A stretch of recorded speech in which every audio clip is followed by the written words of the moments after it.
So in this video we're going to have a look at how we can calculate the volume of a cylinder. What do we mean by a cylinder? So on the screen there you can see examples of cylinders. So another term for a cylinder is something called a circular prism.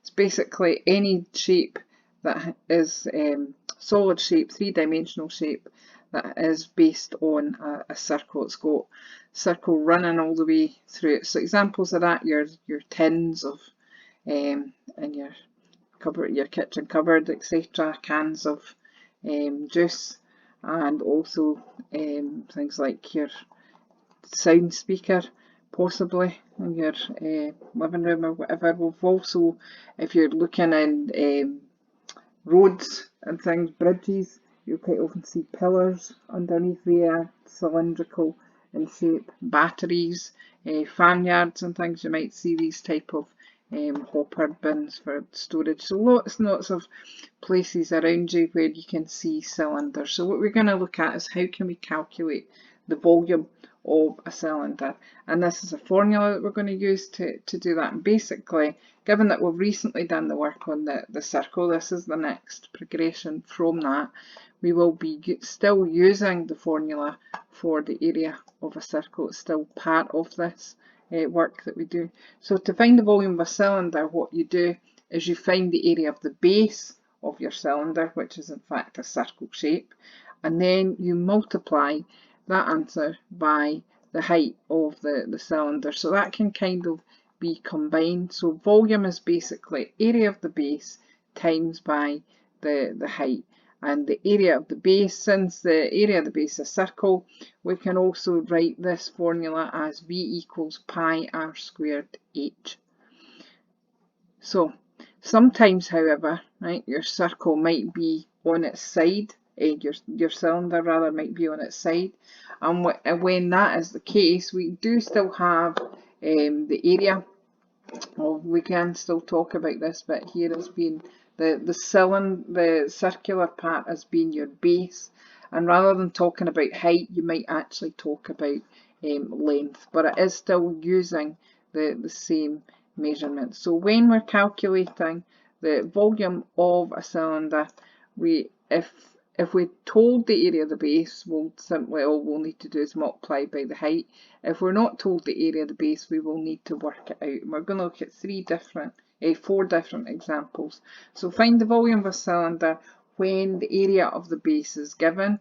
So that is this example here. So clearly all you need to write down for this is that we're using the formula V equals area of the base times by the height, and all we have to do is just do 40 times by the height, which is 10. That's going to give us our formula for the volume to be 400. Now, units for volume are cubic units. We're in 3 dimensions, so it's a 3 that's going on here, cubic centimetres. So we didn't need to bother about pi or anything like that, because the calculation for the base part has already been done. So that's already been calculated in that example. So if you get a question like that where the base is already known, it is just the area of the base times by your height. Second example, right? In this one, find the volume of the cylinder where you've been given the radius of the circular base. So this time we don't know the area of the base. So for this one, we are using the formula V equals pi r squared. That's our area of our base times by the height. So V equals pi key times by your radius. You can clearly see from here, remember the radius goes from centre to the edge is 10 squared, and our height is 15. You multiply all of that together on the calculator, get loads of decimals. After you do, it'll come up with this, first of all, 1500 pi.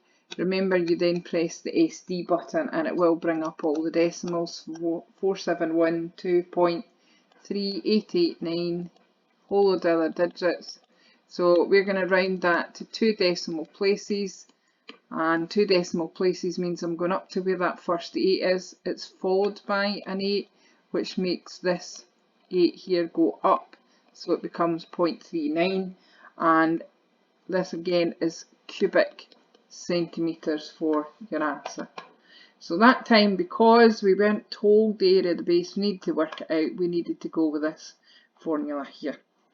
The next example, find the volume of a cylinder where you've been given the diameter. So if you're looking at this diagram here, you can see it's the diameter you know. Now we know that the formula for working out the area of the base is pi r squared.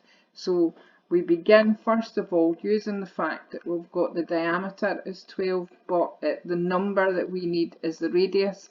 So we will need to half that diameter and get our radius to be 6. So we need to do that first. Then we're on to it just looks like question 2. So volume equals pi r squared h, so you would be doing v equals pi times 6 squared times your height here is 18. And that would give us 648 pi. Then press the SD button and you'd get 2035.7520 and a whole lot of other numbers.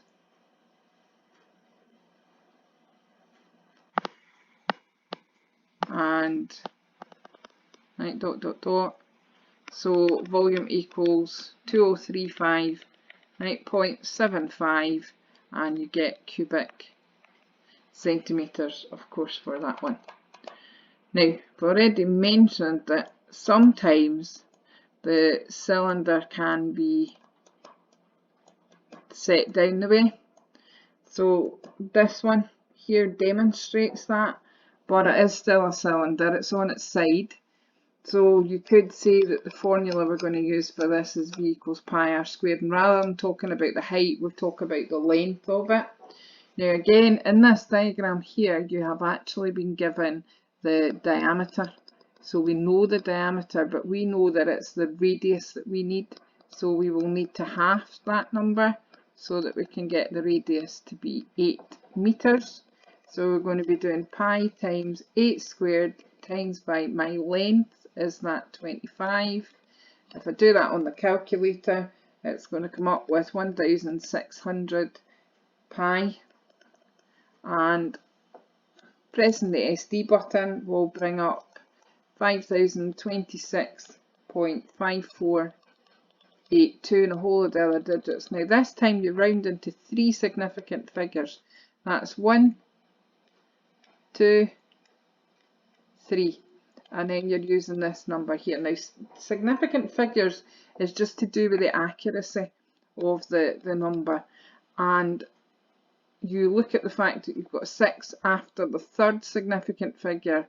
The 6 is the fourth significant figure, so it affects the third significant figure by making it go up, so it becomes 503. However, this is 5026.5482, so that can't suddenly become 503. Right? The place value doesn't actually change of that number. That was 5,000, so this is still 5,000.